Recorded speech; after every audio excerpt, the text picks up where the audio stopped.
Assalamualaikum warahmatullahi wabarakatuh. Kita dari kelompok kecerdasan buatan akan mempresentasikan hasil final project milik kelompok kita. Yang pertama, perkenalkan kelompok kami dari saya, namanya Agung Rahmawan Gading dengan NPM 161. Selanjutnya saya Husain Taufikur Rahman dengan NPM 075. Saya Muhammad Helmi Satria Fedianto, NPM 111.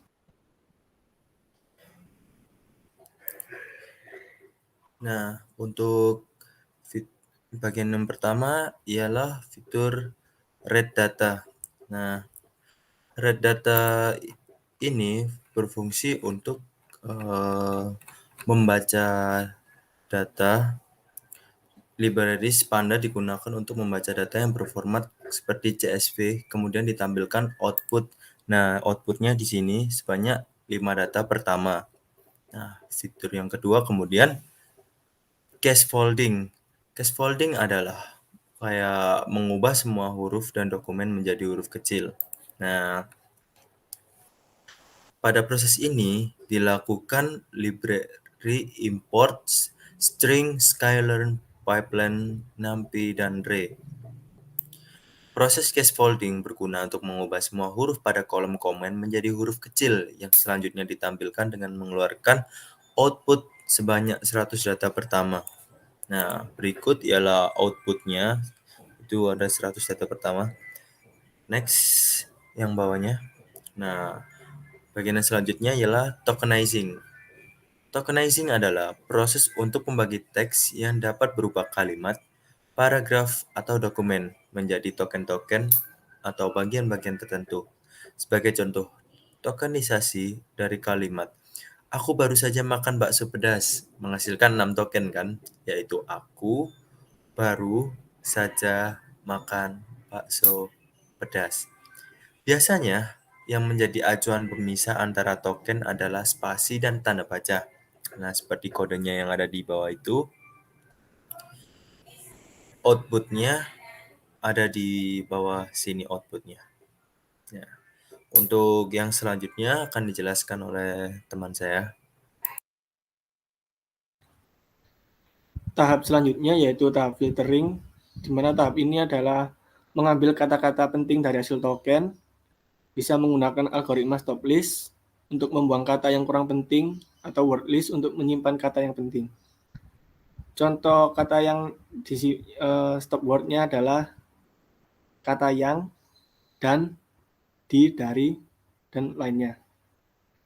Lalu untuk yang pertama kita gunakan library NLTK. Lalu untuk stop word yang digunakan yaitu bahasa Indonesia dan Inggris.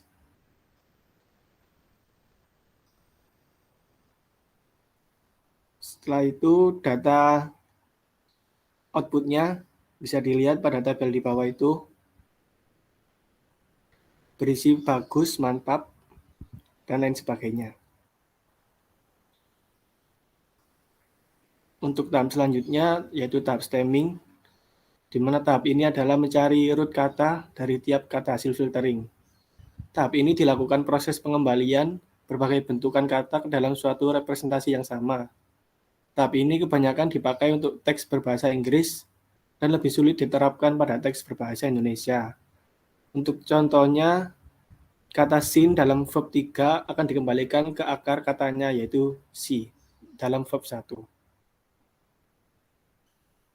Untuk datanya, pertama kita install Sastrawi, lalu import pipeline, dan import stemmer factory. Untuk outputnya bisa dilihat di bawah.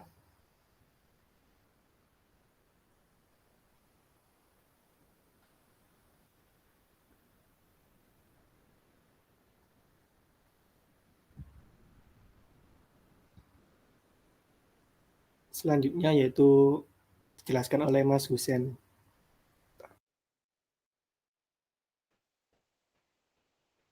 Ya, selanjutnya di sini ada data underscore clean as type, value kategori, dan data underscore clean sama dengan data underscore clean dot as type, comment string.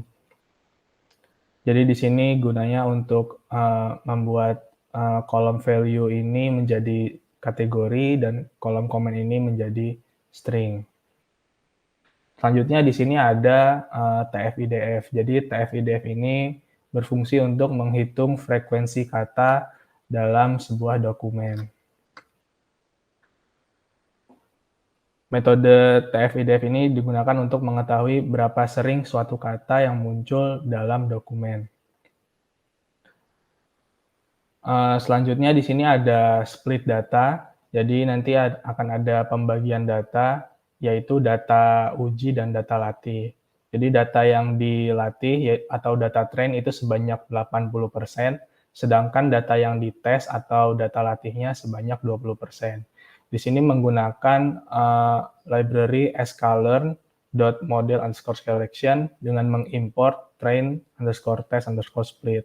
Dan di sini ada xtrain, xtest, ytrain, ytest, train test split.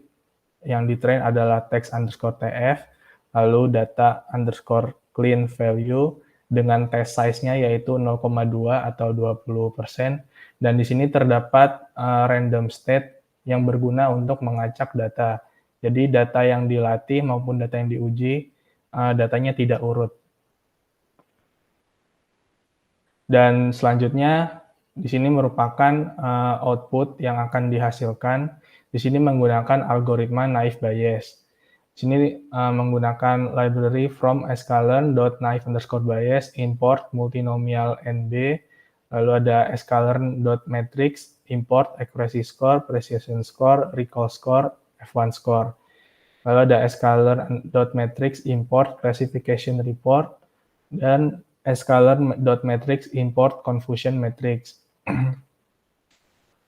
Lalu di sini akan muncul beberapa nilai. Di sini ada nilai accuracy, multinomial NB accuracy sebesar 86%. 86% ini didapat dari 38 dan 48. Lalu sini ada multinomial NB precision. Jadi precision ini adalah proporsi dari testing set yang diprediksi oleh model sebagai positif yang benar-benar positif. Lalu ada recall. Recall ini adalah proporsi dari testing set yang benar-benar positif yang diprediksi sebagai positif oleh model. Dan yang terakhir ada F1 score. Nilai F1 score ini adalah nilai rata-rata harmonik dari precision dan recall. Jadi totalnya ada 86% untuk akurasi, precision sebesar 92%, nilai recall sebesar 77%, nilai F1 score sebesar 84%. Dan berikut adalah output dari confusion matrix yang jika dijumlahkan akan menghasilkan 100 data atau 20% dari keseluruhan data. Kira-kira begitu untuk output dari analisis sentimen aplikasi Gojek.